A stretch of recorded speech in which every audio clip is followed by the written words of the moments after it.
Like he said, my name is Erica Jorgensen. I am jet-lagged. I am from Seattle, so bear with me. I am caffeinated, though. I do like my coffee. I did write a book during COVID. It's 300 pages, very heavy. I hope some of you will read it. And I've worked for a number of tech firms in the Seattle area, Amazon, when it was a startup, which I will regale you with stories of that time of my life, Expedia, the travel company, and Microsoft. I spent 5 years at Microsoft, and I've been at Slack, and now I work for a company called Chewy, where we sell pet supplies to keep people who own pets very happy. Seattle is in the upper corner of the United States, the Northwest, where it rains all the time. Has anyone been to Seattle? Anyone? Yes, yes? Did it rain while you were there? Yes, yes. People tell me I do not look 53 years old because I live in Seattle where it rains all the time. I don't get enough sunshine, maybe. But yes, this is where Seattle is. We are known for our Space Needle. Fun to go up there. But my favorite part of living in the Northwest is going to the rainforest. Very peaceful. This is actually the quietest place on Earth. No airplanes overhead. Only one highway that's very small. No development. It's just a wonderful, peaceful place to be, and I will get back to this. It has to do with collaboration. Getting that peaceful feeling is important for how we collaborate. You may also know some of our musicians from Seattle, Nirvana and Pearl Jam. I have a little trivia fact. My workout instructor, my Pilates instructor, his sister is my workout instructor. Seattle is a very small town sometimes. We're also known for our tech scene. It's actually stronger than Silicon Valley's right now. And I would recommend checking out geekwire.com, geek nerd. GeekWire is a great website that tracks all the startups in the Northwest, who's getting funding, who is hiring, who's shifting jobs. It's a really exciting website, and they have a hot 200 list that I often look at when I'm job hunting. It's really, really great to understand who's doing what's going on, what industries are hiring. And Juicy, it's a whole media company that started very small to cover Microsoft and Amazon, and now because there's so many tech companies, they are very busy at GeekWire. So I recommend checking it out. Like I said, I worked for a couple of the tech companies in town. There's so many of them. Tableau is amazing, and data science, but these are the three that I worked for most recently. And working in enterprise software is hard. It keeps you on your toes. But what I find when we work in tech is that we don't always think about how we're collaborating with each other. We're so focused on the product, on the user experience, on the customer, we don't think about what's going on in our hearts and our minds. Something to ponder. So what we're going to cover today is collaboration, how to do it better, how you can make collaboration easier for your teams, how teams work better together. And I'm going to, spoiler alert, we'll end on an optimistic note because I do think we've been through so much with COVID. The last few years have been hell. But I do think things are going to get better. They have to get better because the way we are working right now is driving us crazy. It's not good for our mental health, and people are melting down. They're really suffering. All right, so what do I mean by what's going on? What does this suffering look like? Our jobs, they're challenging. The first thing that I'm seeing is disconnectedness. When you work from home, you're not as connected with your colleagues. You don't get to know them as well. You don't know their birthdays. You ever work on your birthday and no one recognizes your birthday? That's not cool. You should get cake. People should bring you a cup. You should celebrate. We need to celebrate more. We need to connect more. We're also very distracted. When you're online, you get a Slack message, you get a text message. You're interrupted constantly. People can call a huddle in Slack in 2 seconds, and then you're in a meeting that you didn't have scheduled. So you're feeling weighed down by every day. We don't get into a state of flow. Flow is that feeling you get, kind of like when you're in the rainforest, when it's peaceful and you're concentrating and the world around you disappears. This is something we should aim to achieve, is the state of flow, that deep concentration that brings us joy. It brings us joy. And constant critique. I'm going to get into each of these things in a little bit. But our jobs, we are always giving feedback to each other, taking feedback in, and that's heavy. That's heavy. Constantly being criticized we're not meant for that. As human beings, our brains, our bodies are not meant for that stress. And then finally, talking about UX team maturity. If you work for a company where your CEO is supportive of UX, you are lucky. Does your vice president support UX and design? I've worked for very few companies in the last 30 years where senior leadership understands design. Microsoft gets it. Props to Microsoft, they get it. Their leaders understand. The CEO, Satya Nadella, was a keynote speaker at our Design Week last year because he gets it. He understands the impact of design on the customer experience. But a lot of companies don't get that, and that weighs down your design team. So the net result is, yeesh. It's hard. Our jobs are very hard. So what does this remote work look like? This disconnection? When COVID hit, I was at Microsoft. In February 2020, they kicked us out of the office and said, go home. Before any other company was shutting down, Microsoft knew what was happening because the outbreak in the United States was right like 3 miles from campus. They said, go home, get out of here. And then a whole bunch of people started using Teams.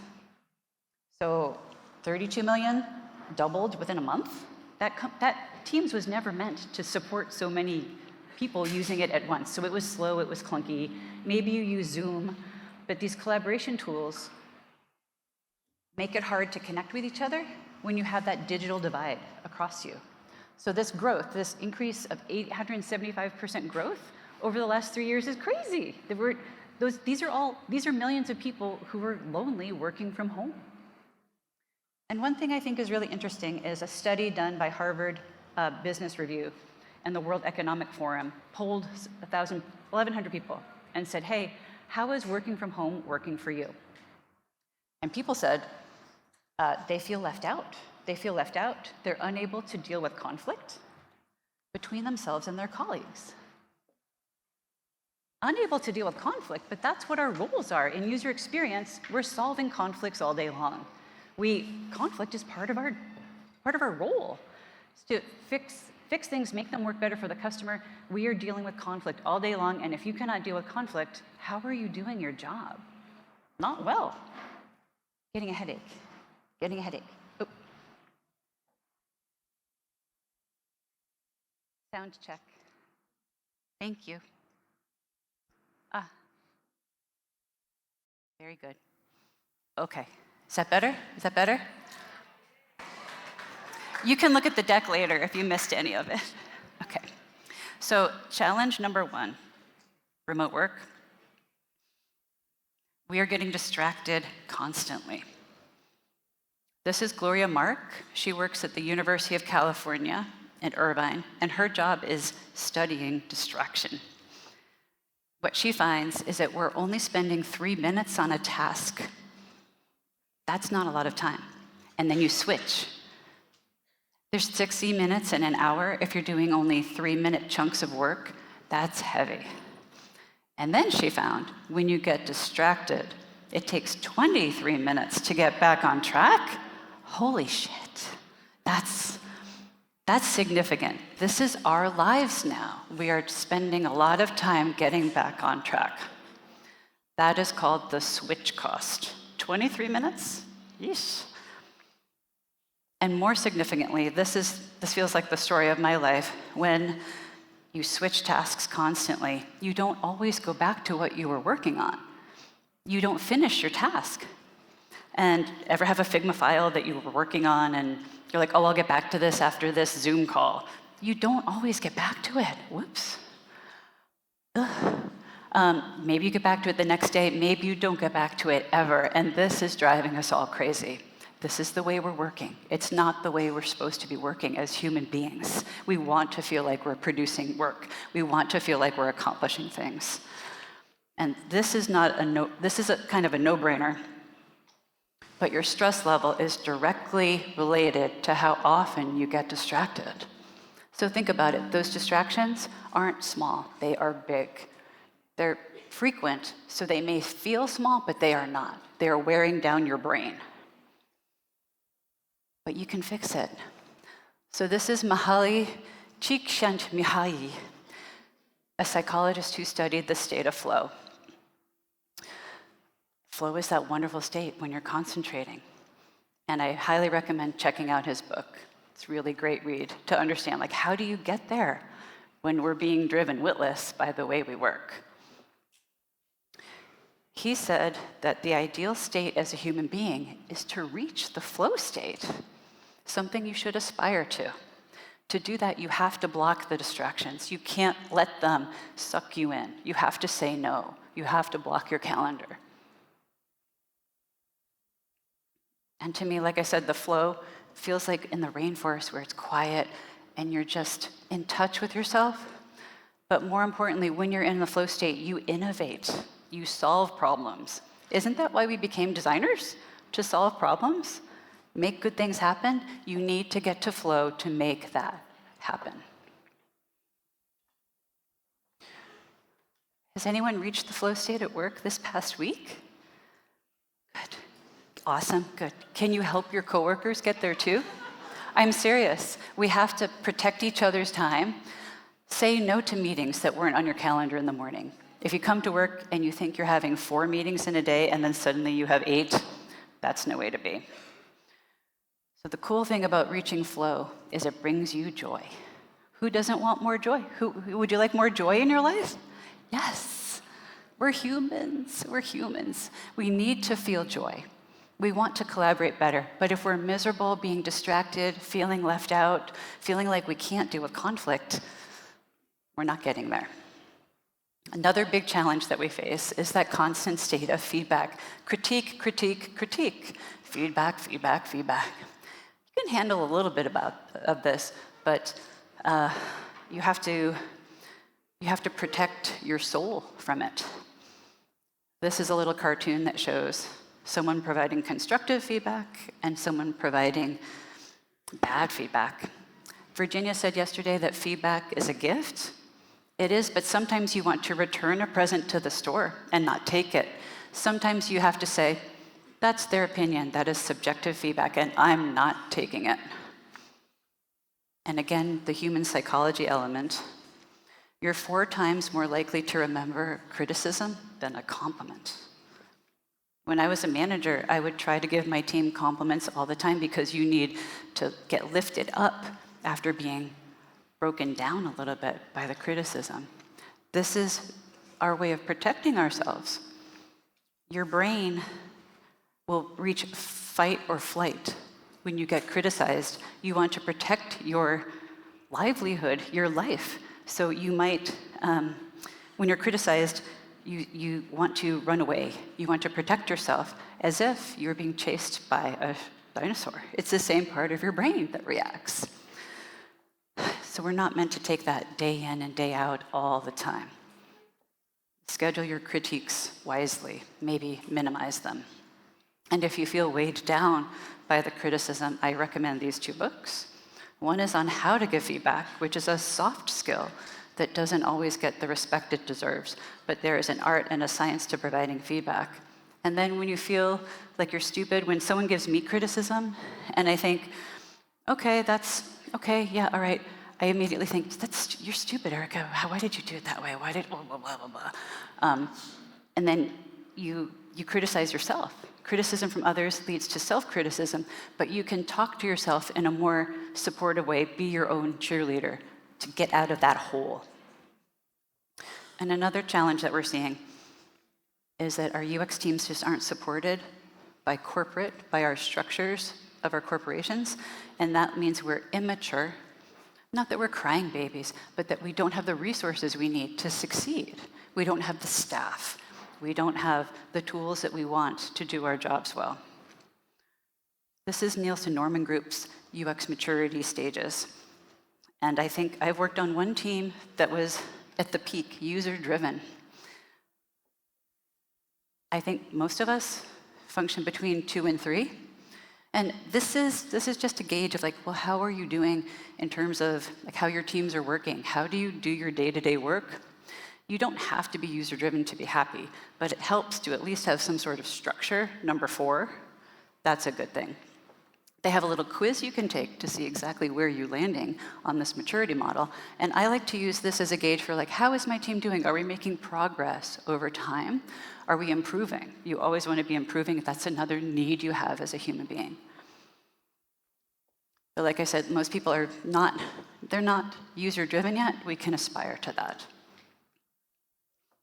Okay, so we have a bunch of challenges. We've got remote work. We've got distractions.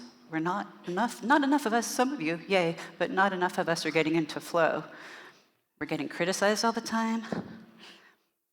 And our teams might be immature. Let's fix these things, shall we? I'm going to bring you back, way back when I was younger, 26 in fact, and I worked at a startup called Amazon. This is 1997, for reference, maybe before many of you were born. This is what it looked like, and we were damn proud of this website that is hideous, yes? Is it not ugly? This is an ugly website, yeah? Not a beautiful design, but we were doing cutting-edge design at the time, so we thought we were cool. Amazon sold only books. That's how they started, as a bookstore. It's come a long way. That's something to think about. The designs you're working on you might think are super cool today. You're going to laugh at yourself in a decade or two and think, what was I thinking? But things change quicker. And we didn't have digital cameras. We didn't have digital imagery when I started at Amazon. Yeah, crazy times. Jeff Bezos has changed too. He was a great boss. He has a personal trainer too. My daughter's friend dated his son, another Seattle connection. Smaller. She's been to his house. He does have Stegosaurus skeletons and strange. It's like a museum at his house. He's a strange guy, but a visionary, and he could block out the noise to focus. He got into flow state a lot. So look at all these babies. Look at that baby. 26 years old, clueless. On my first day, I got to construct my own desk. I dressed up a little bit. I didn't know, startups, you wear sweatpants or whatever. But I got to make my own desk on my first day with a 2x4 from Home Depot and a drill and some screwdrivers, and got to make my own desk. These'll do it. You don't need a fancy desk. You just need something to put your computer on. Came in handy when there was an earthquake.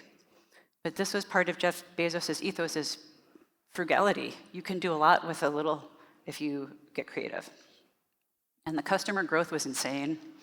838% increase my first year. That was stressful. We weren't prepared for that at all. We actually didn't even have enough electricity in our office. We had smoke coming out of the walls because there were too many of us plugging our computers into the wall. We hired a lot more people too. We used to know everyone's name. We were really connected with each other. And then we got big fast. That was the goal.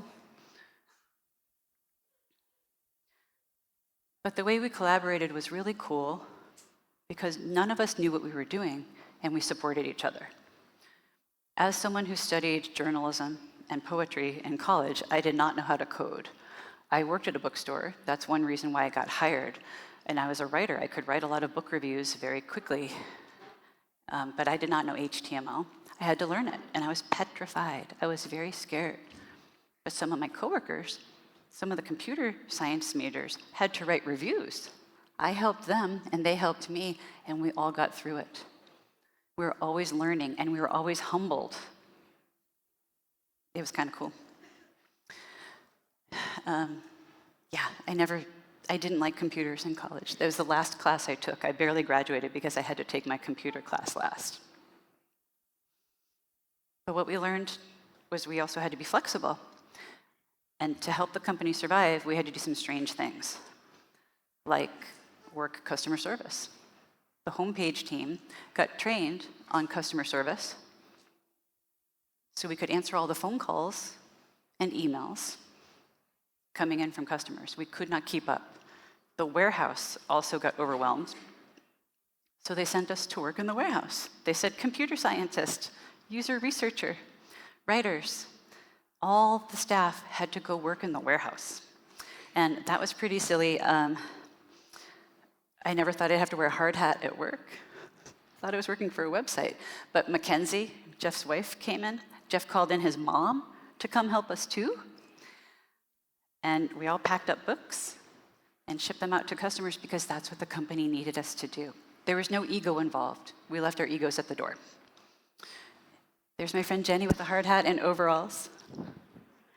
Never thought that I'd have to do something like that at work.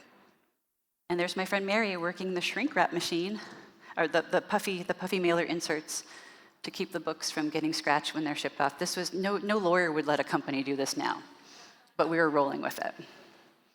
And this is how high-tech the warehouses were. Not high-tech at all, just a bunch of shelves, also from Home Depot.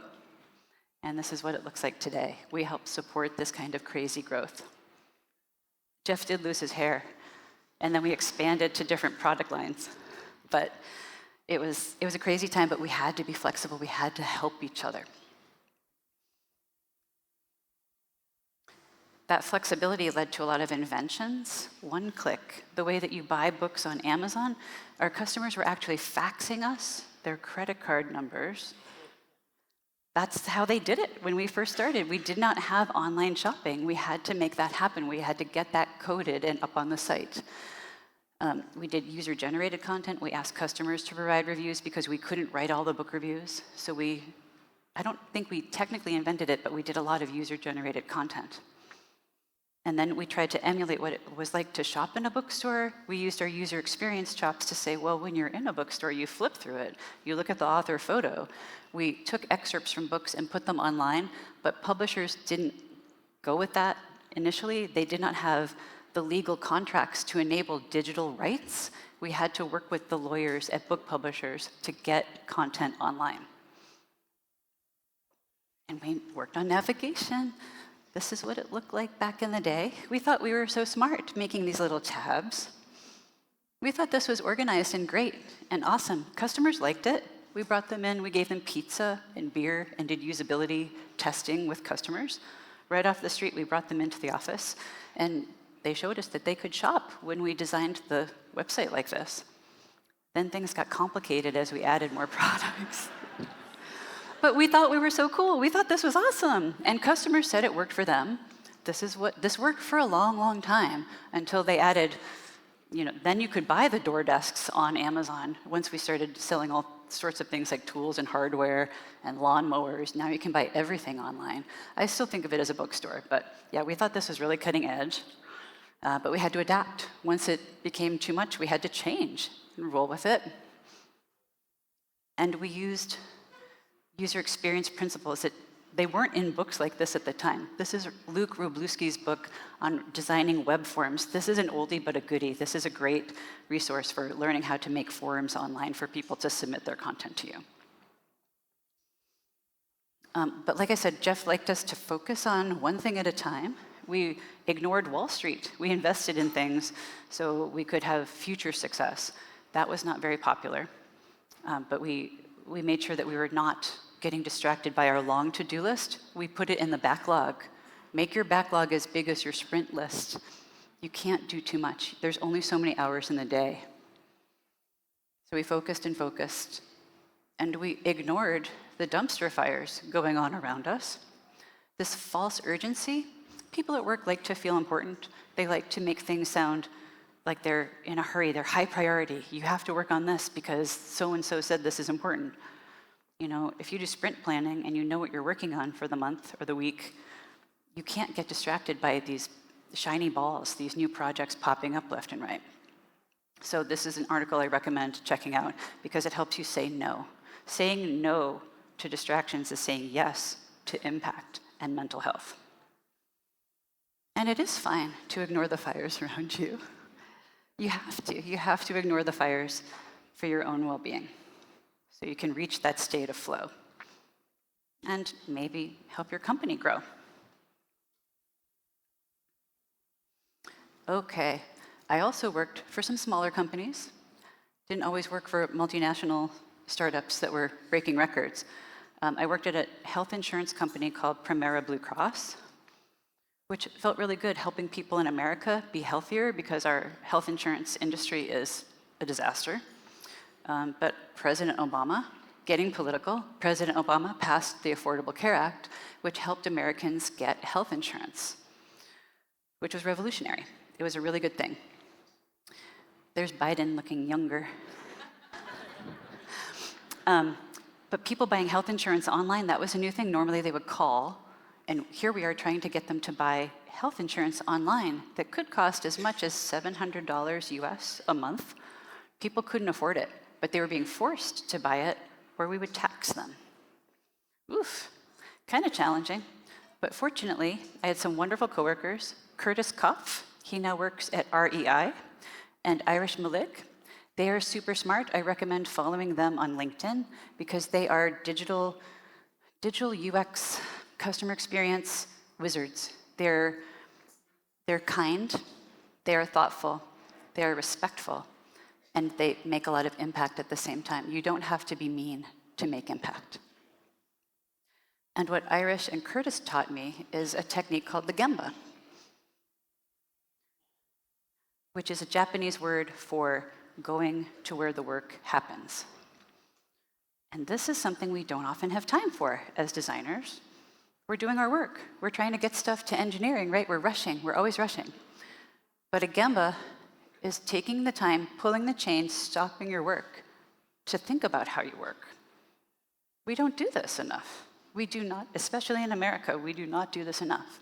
So go to where the work is happening. Is it in Figma? It's online, right? It's in Teams and on Zoom. How are we working? How can we work better? This is not wasted time, this is important work. So you sit down with everyone who helps you do what you do, your product managers, your researchers, your designers yourselves, your content strategists, engineers, managers, your VP, and figure out how are you working? How are you handing work off to each other? Is work complete? Is it labeled? I had a very scary experience where I had an engineer, we were doing some QA. We were about to launch a big product. And the engineer did not know how to get content out of Figma into code. He hand typed it all. He did not know how to get into text mode in Figma. So he hand typed all of the content and made a bunch of typos and made a mess. But he was too afraid to ask, how do I do this? I don't know how to use Figma. I'm new to Figma. He was too afraid to feel, he felt stupid when all he was new. We're all learning. We all need to be nice to each other. Once we figured out what he was doing, we could help him, but we almost didn't launch in time. So Gemba helps you understand, are you collaborating as well as you could? And there are many steps that go into it.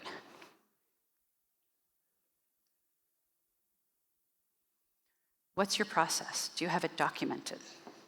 Probably not. I don't know. Probably not. Where are things getting stuck? Where are the bottlenecks? For me, it's often the content team because there aren't enough of us. What are our best practices and quality standards? How do you know you're ready to launch? What's good enough? What is your definition of done? How do you handle things when they go wrong? Is there yelling? Is there stress?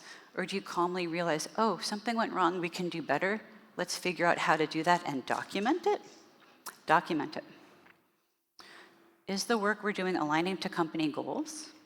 Are you doing some fire-like project? Are you working on a dumpster fire, or are you helping your company achieve what it's supposed to be achieving? That's a tough one. How are you feeling while you're working? Oh, we're getting touchy-feely again. Are you happy? Are you engaged? Are you rushed and stressed? Work shouldn't be this stressful. How are we measuring success? This is my favorite. I won't work on a project unless I know what the goal is. Are we trying to get new customers? Are we trying to help them do what they're doing faster? How are we helping them with their jobs to be done? Then you know if you're doing well. Otherwise, you're just throwing work over the fence. And how do we provide feedback to each other? Like I said, this is a soft skill that not enough people work on. They just think they're going to provide some subjective feedback. That's where you churn. That's where design becomes really hard. And are we always improving? Always looking for ways to improve? You can always get better. That's the cool thing and the challenging thing about our work. You can always get better. Remember those tabs? We thought those were great, but we got better. We learned so many things from doing the Gemba walk. We identify conflict. We identify process glitches. And this is important. This helps us work better and stronger and more collaboratively in the future. We also found out at Primera that people were overriding each other's changes in the code. We all had access to our development system, and people were fighting. Whoops. A process glitch. We had to make a little checklist for all that. My coworker Sarah, my coworker Lori, were overriding each other's changes in the system. So we thought we were ready to launch, and then we saw old content, we saw outdated design, because they didn't realize that they were competing with each other in the content management system. It was crazy making. Another cool thing that I learned from working at Primera, there was Curtis, there was Irish, and there was Catherine, who is an amazing UX researcher who posts often on Medium. And she brought in silent crits for us to work on.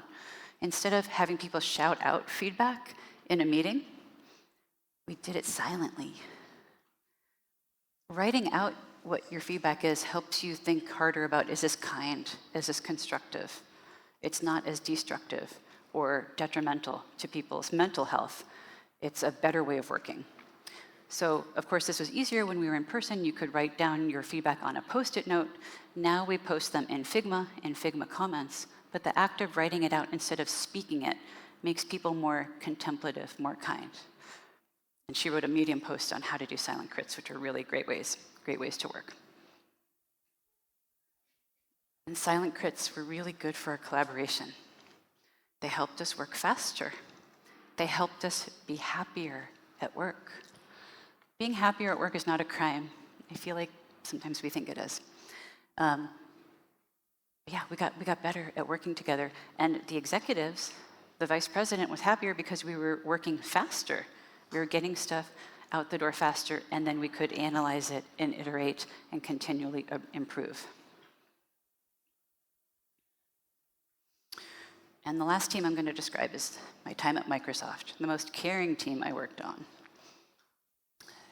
Alex Fromm, the best design director I've ever worked for.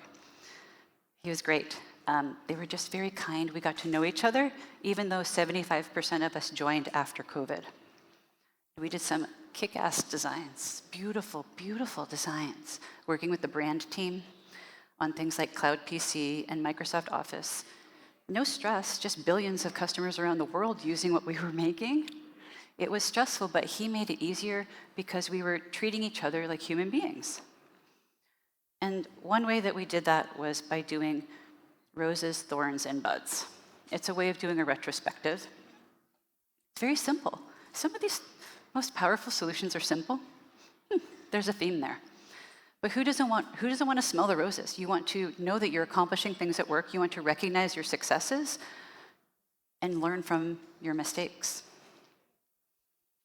There's a great Miro template for doing roses, thorns, and buds. And it just takes half an hour.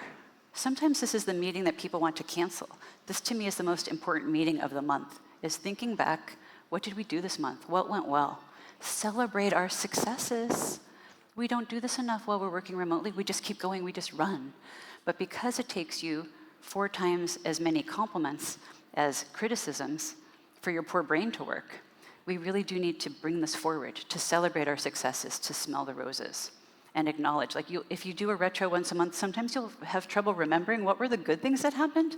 Your coworkers will have to remind you, because your brain, because you're human, because you're thinking of the criticisms, you're thinking of what went wrong, you have to write down what went right and then look back over the months at what you've been accomplishing. So document the roses, document the good things. This is great for your mental health. It's good for your soul. You can look back on that list. It can help you get into the flow state. And you do need to document the thorns, what went wrong. It's okay for mistakes to happen. That's how you learn. But in a corporate environment, that doesn't always get acknowledged. And then the buds are where innovation happens, where you might have an idea that you were thinking about that you didn't quite get to work on in the last month or so, but you want to go back to it, Put it in the backlog. This is a way for you to document your thoughts, to encourage focus, but make sure that you've got that list of things to work on in the future, and this supports innovation. Have any of you had your feelings hurt in the last month at work and didn't acknowledge it? Yeah. It's important to think about our emotions. So roses, thorns, and buds is a great way to celebrate your wins. Why are we on Earth? Work is hard. It doesn't need to be as hard as it is. Clear the air, get the conflicts out of the way. Everyone is suffering while working remotely, but we need to connect with each other and know what's going wrong so we can fix it. Remaining silent won't fix a thing. Connect with your coworkers and understand how you might have insulted them, how you might have done something wrong that they didn't talk about because you're in such a hurry.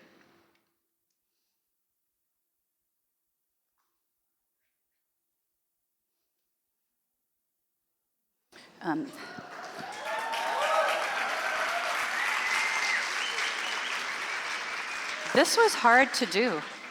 This takes coordination across teams, but damn, it was good. To have that focus time, to have the social pressure to not schedule a meeting on Fridays was so amazing. We did start our weekends earlier too, because we were getting more work done faster because we didn't get distracted by meetings. Alex helped to make this happen. We had to coordinate with the product managers, with the engineers, with our senior leadership to make this happen. This wasn't an easy thing. In concept, it's so simple. Again, a simple solution with a lot of power, but it took a lot of work to make that happen. We just blocked our whole day and got a lot done, and it felt so good. Then we got into the flow, we got some great ideas, and then we made those amazing designs, worked, used by billions of people. I don't think I've ever been more stressed to work on something used by so many people across the world, but also so supported by my coworkers. So it's really great feeling, really great feeling. Yeah, we got a lot done. And then we also got to maturity faster because we were getting stuff done, because we were connecting with each other, because we liked each other as people. We understood our struggles. We knew each other's birthdays. We had virtual cupcakes on people's birthdays and recognized all those things and recognized each other's cultures and differences. But yeah, we connected with the customers more because we were taking care of ourselves. It's like that oxygen mask. Take care of yourself to take care of others. So to wrap up, I have a few final thoughts about collaboration from someone who lives in another quiet place, Maine, a state in the northeast of the United States. Very peaceful, very rural. Her name is Eileen Webb.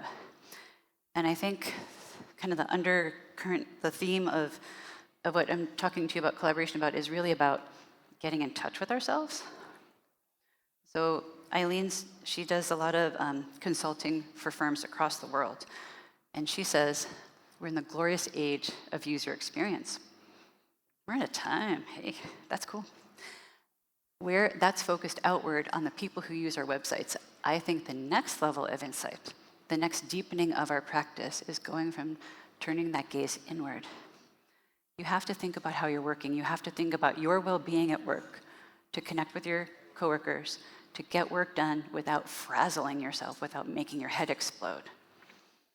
And that's important. We don't do it enough, but it is really critical. It's really crucial. So yay, Eileen. And that is all. That is all. Thank you.